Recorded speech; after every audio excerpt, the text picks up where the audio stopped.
আজকাল স্কুলের খবরটা সব জায়গায় গেছে। আমার বনভূমি ঘুরে গেছে না করে বড় মন্ডল প্রেসিডেন্ট আমার নিজের কথা হয়েছে, কিন্তু বুথে তো জানে না, আমার ইয়ে জানে না, কাউন্সিলর জানে না। কেউ কত আগে কাউন্সিলরে ফোন করছি আমি।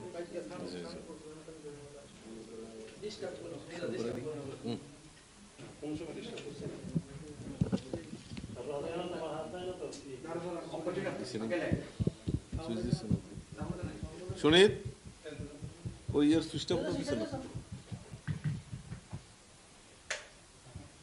ইয়ে সুইচ দিচ্ছে না।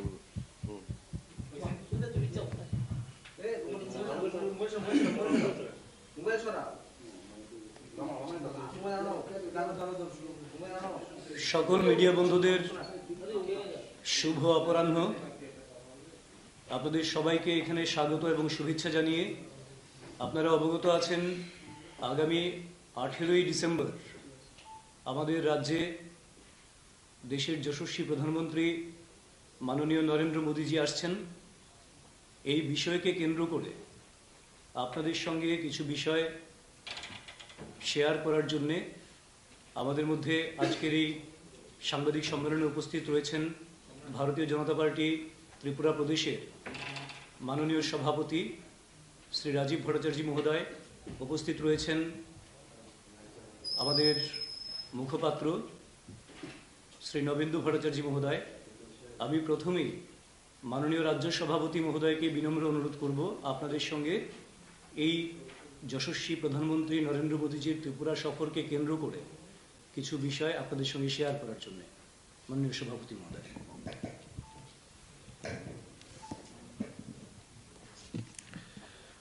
মাননীয় সাংবাদিক বন্ধুদের অনেক অনেক শুভেচ্ছা অভিনন্দন জানাচ্ছি। আপনারা আমাদের এই ডাকে সাড়া দিয়ে এখানে সমবেত হয়েছেন। আমার সঙ্গে রয়েছেন আমাদের চিফ স্পোকসপারসন শ্রী সুব্রত চক্রবর্তী, নবেন্দু ভট্টাচার্য। আপনারা ইতিমধ্যে জেনে গেছেন যে আমাদের ভারতের যশস্বী প্রধানমন্ত্রী নরেন্দ্র মোদীজি আগামী 18ই ডিসেম্বর বেলা 1:30 ঘটিকায়, দুপুর 1:30 ঘটিকায় আমাদের আগরতলায় স্বামী বিবেকানন্দ ময়দান, যেটাকে আমরা পুরনো আস্তাবল হিসাবে জানি, এই স্বামী বিবেকানন্দ ময়দানে উনি আসছেন। উনার সফর মূলত আমাদের রাজ্যে, আপনারা জানেন যে আমাদের ভারতবর্ষের যশস্বী প্রধানমন্ত্রী আমাদের এই পার্বত্য রাজ্য ত্রিপুরা, উত্তর পূর্বাঞ্চলের মধ্যে সবচেয়ে উপেক্ষিত রাজ্য এই পার্বত্য রাজ্য ত্রিপুরায় প্রায় 3 লক্ষ পরিবার, যারা গরিব পরিবার রয়েছেন, তাদেরকে গৃহ নির্মাণের জন্য, পাকা বাড়ি নির্মাণের জন্য আমাদের দেশের যশস্বী প্রধানমন্ত্রী সহায়তা করেছেন, উদ্যোগ গ্রহণ করেছেন। তার গৃহপ্রবেশ করার জন্য আমাদের যশস্বী প্রধানমন্ত্রী আগামী 18 তারিখে আমাদের এই ত্রিপুরা রাজ্য সফরে আসছে। ওনার এই সফরকে কেন্দ্র করে আমরা ইতিমধ্যে আমাদের পার্টি, যাতে আমাদের সমস্ত বেনিফিশিয়ারিরা এখানে সমবেত হতে পারেন, তার জন্য আমরা অলরেডি আমাদের জেলা ওয়াইজ আমাদের মিটিং, জেলা প্রভারীরা যারা রয়েছেন তাদেরও মিটিং স্টার্ট হয়ে গেছে এবং আমরা অধিক সংখ্যক আমরা সেই 18 তারিখে আস্তাবল ময়দানে জনজোয়ার করার জন্য আমরা অলরেডি প্রস্তুতি গ্রহণ করেছি। উনার সফরকে কেন্দ্র করে আমরা ইতিমধ্যে উদ্যোগ গ্রহণ করেছি স্বচ্ছ ভারত অভিযান। আজকে সকাল থেকেই আমাদের বিভিন্ন জায়গায় আমাদের এই প্রধানমন্ত্রী সফরকে কেন্দ্র করে স্বচ্ছতা অভিযান, সাফাই অভিযানের কাজ শুরু হয়েছে। এই স্বচ্ছতা এবং সাফাই অভিযানে আমাদের রাজ্যের মাননীয় মন্ত্রী, বিধায়ক, বিধায়িকা, আমাদের যারা পার্টির নেতৃত্বরা রয়েছেন, তারাও বিভিন্ন জায়গায় অংশগ্রহণ করছেন মাননীয় প্রধানমন্ত্রী সফরকে সাফল্যমণ্ডিত করার জন্য এবং এই স্বচ্ছ ভারতকে সার্থক রূপ দেওয়ার জন্য। এইটা আমাদের একটা কর্মসূচি হাতে নেওয়া হয়েছে। ইতিমধ্যে আমাদের এই প্রধানমন্ত্রী যশস্বী প্রধানমন্ত্রী সফরকে কেন্দ্র করে আমরা আজকে থেকেই বিভিন্ন বুথে আমরা স্কোয়াডিং, বাজার সভা এগুলি সংগঠিত করছি। অলরেডি বিভিন্ন জেলায় তার সূচনা দেওয়া হয়েছে। আগামীকালকে আমরা বিভিন্ন জেলাতে আমরা সাংবাদিক সম্মেলন, আমাদের জেলা নেতৃত্বরা এই প্রস্তুতি নিয়ে এই সাংবাদিক সম্মেলন করবেন আগামীকালকে। এবং এই যে আমাদের কর্মসূচি, আমাদের দেশের যশস্বী প্রধানমন্ত্রী আসবেন, সেটা এই যে সাফাই অভিযান যেটা বলেছি আমি, সেটা আজকে থেকে আমাদের শুরু হয়েছে। সেটা আগামী 17 ডিসেম্বর পর্যন্ত আমাদের সাফাই অভিযান চলবে।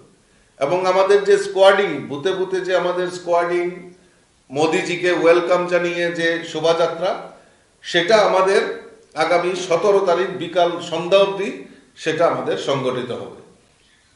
আমি আমার দৃঢ় বিশ্বাস আপনাদের মাধ্যমে আমরা সমস্ত এই ত্রিপুরার যে সমস্ত নাগরিকদের কাছে, শুভবুদ্ধি সম্পন্ন নাগরিকদের কাছে বিনম্রভাবে আবেদন রাখব যে আমরা সৌভাগ্যবান আমাদের দেশের যশস্বী প্রধানমন্ত্রী নরেন্দ্র মোদীজি, যিনি এই উত্তর পূর্বাঞ্চলের এই ত্রিপুরাকে আজকে গতিশীল করার জন্য বিভিন্ন পরিকল্পনার মাধ্যমে আমাদের এই রাজ্যকে বিকাশের দিকে নিয়ে গেছেন।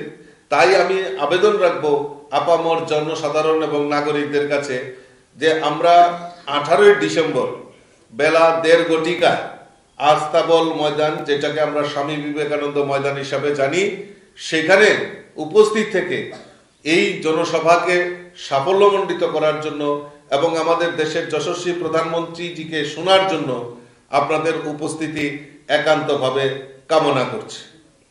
এই কথাগুলো বলার জন্যই আপনাদেরকে আজকে এখানে আমরা সমবেত হয়েছি। আমরা মোদিজির সফরকে কেন্দ্র করে আমরা 18 তারিখে উনি যখন এয়ারপোর্টে নামবেন, এয়ারপোর্ট থেকে আস্তাবল পর্যন্ত আমরা বিভিন্ন জায়গায় উনাকে স্বাগত করার জন্য আমাদের ট্রেডিশনাল ড্রেসে বিভিন্ন জায়গায়, কোনো জায়গায় হয়তো জনজাতিদের পোশাকে উনাকে স্বাগত জানাবেন নৃত্যের মাধ্যমে, কোনো জায়গায় মণিপুরি, কোনো জায়গায় বৈষ্ণব সম্প্রদায়, কোনো জায়গায় ঢাকঢোল দিয়ে আমরা এয়ারপোর্ট থেকে আস্তাবল পর্যন্ত সমস্ত জায়গায় আমরা এই মাননীয় আমাদের যে প্রধানমন্ত্রী উনাকে স্বাগত জানানো। আরেকটা জিনিস আপনাদের সামনে শেয়ার করছি, সেটা হলো এই যে প্রায় 3 লক্ষ পরিবার, যারা গরিব পরিবার, আজকে পাকা বাড়ি নির্মাণ করেছেন মাননীয় প্রধানমন্ত্রীর আশীর্বাদে।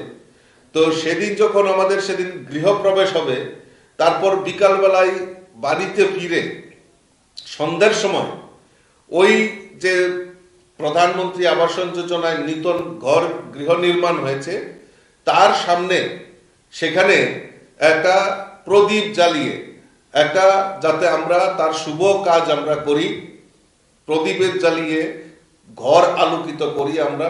তো কাজেই আমি আপনাদের মাধ্যমে আমার যারা কার্যকর্তা, আমাদের কার্যকর্তাদেরও নির্দেশ দেওয়া হয়েছে, আমি তাদের কাছেও বিনম্র চিত্তে আবেদন রাখবো, যেহেতু আমাদের দেশের যশস্বী প্রধানমন্ত্রী আমাদেরকে গৃহ নির্মাণের জন্য ব্যবস্থা করেছেন গরিবদের, আজকে সেই গৃহ প্রবেশের জন্য উনি নিজে আগরতলায় ছুটে এসছেন, ত্রিপুরা ছুটে আসছেন।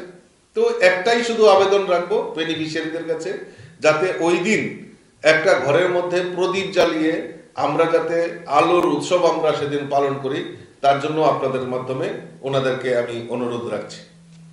তো আর এইটুকু আলোচনা করার জন্য আপনাদের কাছে আমি এখানে সমবেত হয়েছি। কোনো প্রশ্ন?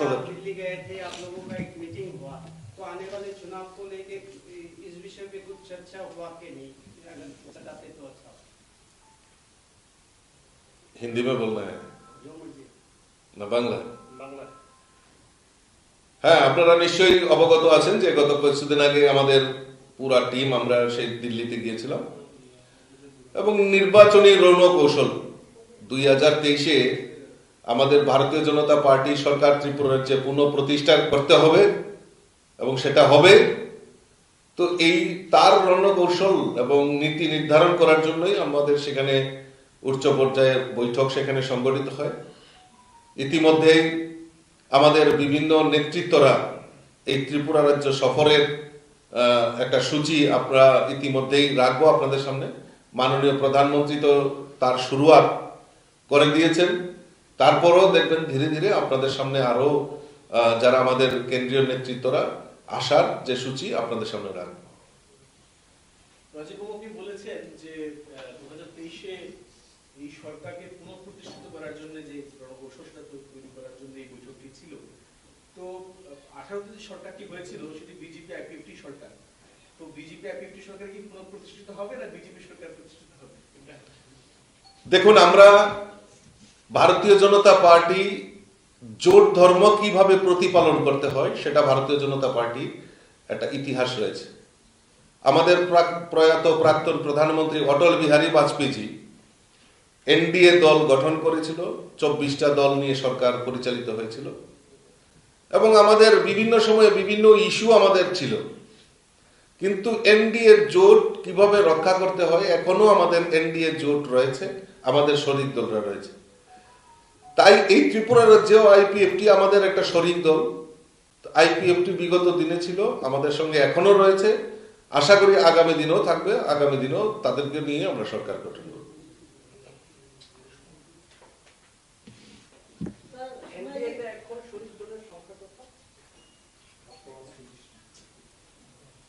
5 জন না? এমএলএ আমাদের 5 জন আছে শরিক দলে। এটা আমার খুব একটা বেশি জানা নেই। ঠিক আছে, আর কিছু আছে? ঠিক আছে, সবাইকে ধন্যবাদ।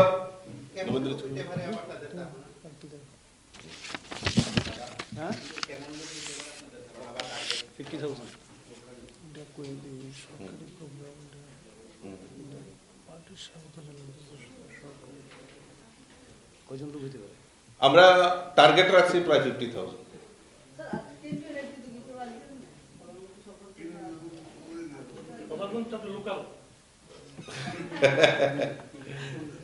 ঠিক আছে, ওকে, ধন্যবাদ।